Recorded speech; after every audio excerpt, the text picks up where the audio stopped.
ತಾಯಂದರಿಗೆ ನಾನು ಈ ಪ್ರಕರಣದಲ್ಲಿ ಯಾರು ತಪ್ಪಿದೆಯೋ ಯಾರು ಸರಿ ಇದ್ದಾರೋ ಆ ತಾಯಂದರಿಗೆ ಒಂದು ಮನವಿ ಮಾಡತಕ್ಕಂಥದ್ದು, ದಯವಿಟ್ಟು ಇದು ನಿಮ್ಮ ಫೋಟೋಗಳು, ಯಾರ ಫೋಟೋಗಳು ಇವೆಲ್ಲ ತನಿಖೆಯಿಂದ ಹೊರಗೆ ಬರಬೇಕಲ್ಲ.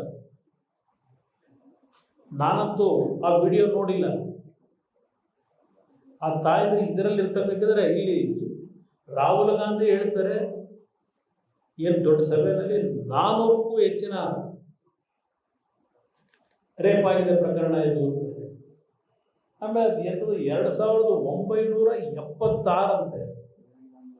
2976 ಯಾಕೆ 3000 ಯಾಕೆ ಮಾಡಲಿಲ್ಲ? 2976 ಅಂತೆ. ಈಗೇನು ನೀವು ಬಹಿರಂಗಗೊಳಿಸಿದ್ದೀರಿ? ಇಲ್ಲಿವರೆಗೆ ಎಷ್ಟು ಜನ ಸಂತ್ರಸ್ತರೇ ಬಂದಿದ್ದಾರೆ? ಅದು ನಿಮ್ಮಗಳ ಒತ್ತಡಗಳಲ್ಲಿ.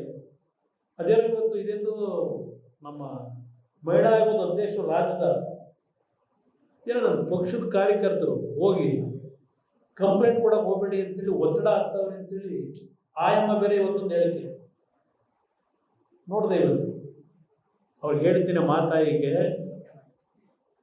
ಏನು ನಡೀತಾ ಇದೆ ಪಾಪ, ನಿಮಗೆ ಜಾಗದಲ್ಲಿ ಕೂತಿದ್ದೀರಿ, ಮಹಿಳೆ ರಕ್ಷಣೆ ಕೊಡಲಿಕ್ಕೆ ಅಧ್ಯಕ್ಷರಾಗಿ ನೋಡಿ. 20 ದಿವಸದಿಂದ ಯಾವ ರೀತಿ ತನಿಖೆ ನಡೀತಿದೆ, ಯಾರನ್ನ ಇವತ್ತು ಮೊದಲು ಹಿಡಿಬೇಕಾಗಿದೆ ಹಿಡಿದಿದ್ದಾರ?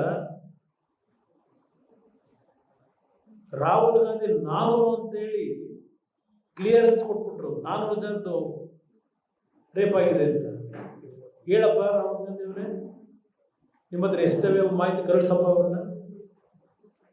ಪಾಪ ನಮ್ಮ ಮಂತ್ರಿಗಳೆಲ್ಲ ಹೇಳ್ತಾವ್ರಲ್ಲ, JDSನವರಾಗಲಿ BJP ಅವರಾಗಲಿ ಆ ಮಹಿಳೆಯರಿಗೆ, ಸಂತ್ರಸ್ತ ಮಹಿಳೆಯರಿಗೆ ಅವ್ರನ್ನ ಭೇಟಿ ಮಾಡಿ ಅವ್ರಿಗೆ ಧೈರ್ಯ ತುಂಬತಕ್ಕಂಥ ಕೆಲಸ ಮಾಡಬೇಕು ಅಂತ ಹೇಳ್ತಾರೆ. ನೀವೇನು ಮಾಡಬೇಕು? ನೀವೇನು ಮಾಡಿದ್ದೀರಿ?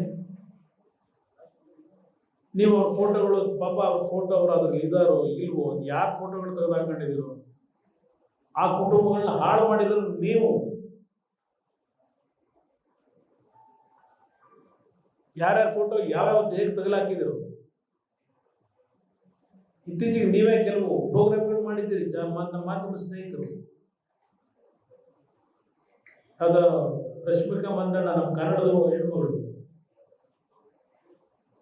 ಯಾವ ರೀತಿ ಆರ್ಟಿಫಿಷಿಯಲ್ ಇಂಟೆಲಿಜೆನ್ಸ್ ಅಂತ ಹೇಳಿ ಏನೋ ಬಂದು ಆ ಹೆಣ್ಮಗಳು ಫೋಟೋ ಯಾವ ರೀತಿ ತೋರಿಸಿದ್ರಿ ಬಂದಿದೆ ಅಂತೇಳಿ. ಈಗ ಇನ್ನೊಬ್ಳು ಹೆಣ್ಮಗಳು ಅದು ನಂದಲ್ಲ ಅಂತೇಳಿ ಸೈಬರ್ ಕ್ರೈಮ್ ಕೊಟ್ಟು ತನಿಖೆ ಮಾಡಿ ಅಂತ ಇನ್ನೊಂದು ಹೆಣ್ಮಗಳಿಗೆ ಹೇಳಿದ್ದಾರೆ. ಅದರಿಂದ ನಾನು ಆ ಸಂತ್ರಸ್ತ ಮಹಿಳೆಯರಿಗೆ ದಯವಿಟ್ಟು ನಿಮ್ಮ ಕುಟುಂಬಕ್ಕೂ ಮನವಿ ಮಾಡಿ, ನಮ್ಮ ಫೋಟೋ ಅಲ್ವೋ ಇದು ಯಾರ್ಯಾರು ಮಾಡ್ಕೊಂಡೇನೋ ಮಾಡಿದ್ದಾರೆ, ಈ ಒಂದು ಮಾನಸಿಕವಾಗಿ ನಿಮ್ಮ ಮೇಲೆ ಒತ್ತಡಗಳಿರುತ್ತೆ, ಕೈ ಜೋಡಿಸಿ ಮನವಿ ಮಾಡ್ತೇನೆ, ಕೂಗುಬೇಡಿ ಮಾನಸಿಕವಾಗಿ. ಗ್ಯಾರಂಟಿ ನ್ಯೂಸ್, ಸುದ್ದಿ ಖಚಿತ, ನ್ಯಾಯ ನಿಶ್ಚಿತ.